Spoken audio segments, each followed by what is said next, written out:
My name is Fabricio. I am from East Boston, Massachusetts. I have lived there basically my whole life, born and raised. I am a husband to Kimberly Pice and father to Oliver and Elijah, two young boys. My parents came to America from Brazil almost 40 years ago now at this point, and came right to Boston from Brazil. I've been a Christian almost my whole life. From a pretty young age, my mom gave her life to Christ before my dad did, actually, and took us to church. As little rascals, me and my brother running around. And it's always been in the Boston area. I actually attended a Portuguese-speaking church for about half of my life, I guess we can say. With my parents being from Brazil, that's the natural community they were a part of and where they felt most comfortable being part of a faith community. And that's a lot of where my foundation came from in terms of learning the Bible, learning how to pray, being baptized, so many of those early moments in our walk. When I was about, 19, 20 years old, I kind of had a turning point where I decided it's time to make what I believe about God, about Christ, my own. And part of that meant leaving that Portuguese speaking faith community and attending, I guess for lack of a better term, just American churches where English was predominant, because that's, really where I felt most comfortable. Felt called to serve in some capacity in the church. I know we like to use the term leadership. I don't know how comfortable I am saying it that way per se, but from my teenage years and have always been really involved in serving at church, from being a worship leader to being part of a teaching team, to being on a church board, to being a youth worker, to being church plays. I've been involved in so many different aspects, but hadn't ever quite fully committed and jumped into that calling that I felt in my life.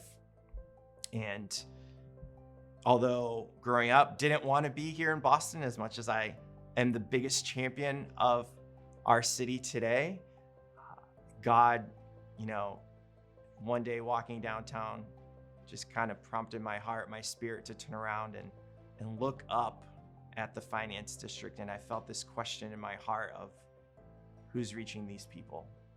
And at that moment I knew, even though I didn't want to, that's what God had for my life, and that's what I wanted to do.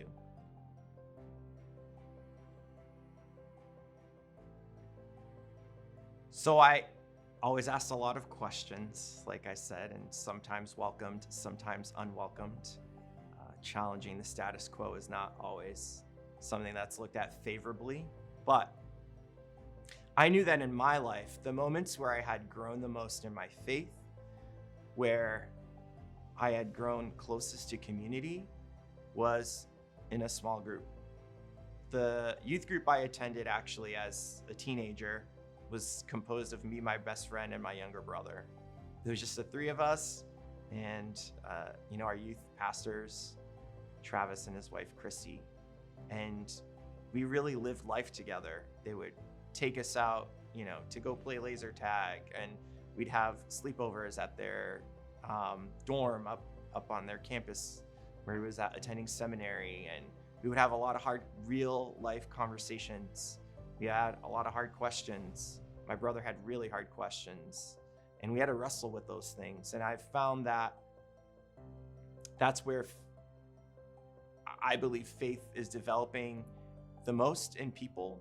And the way we program our Sunday events doesn't allow much for that.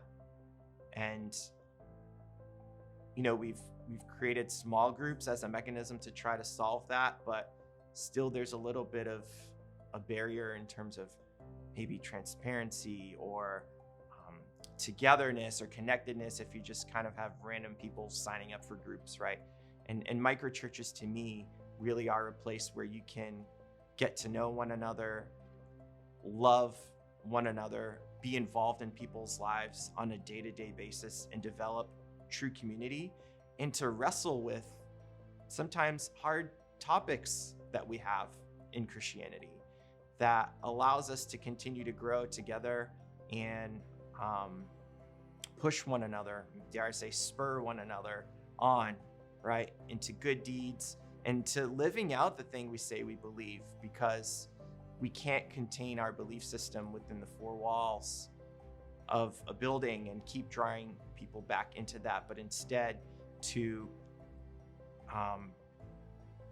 give people the ability to go out and live their belief system everywhere they are, where they live, work, and play day to day with their neighbors, at their gym, at the coffee shop, at work, whatever that may be, so that we stop drawing energy and time and resources into programs, and instead we are releasing people to go out and live out their callings in their lives, which every single one of us have.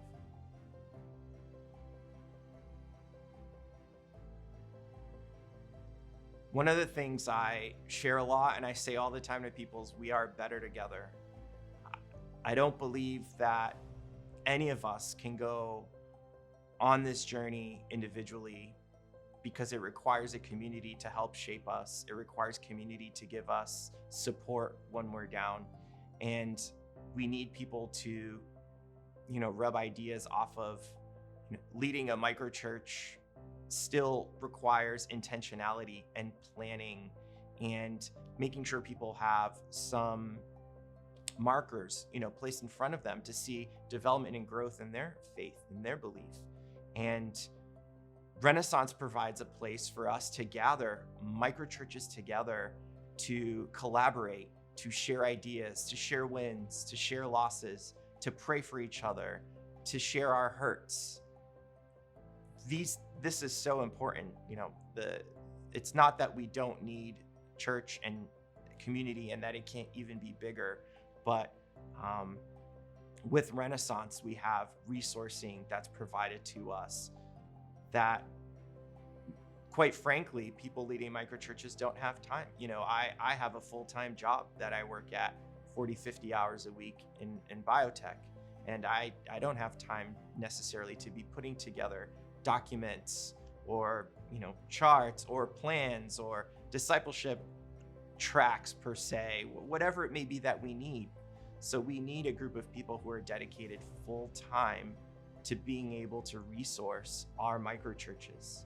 And to me, Renaissance is a group of humble, loving, caring people, which are things that matter to me.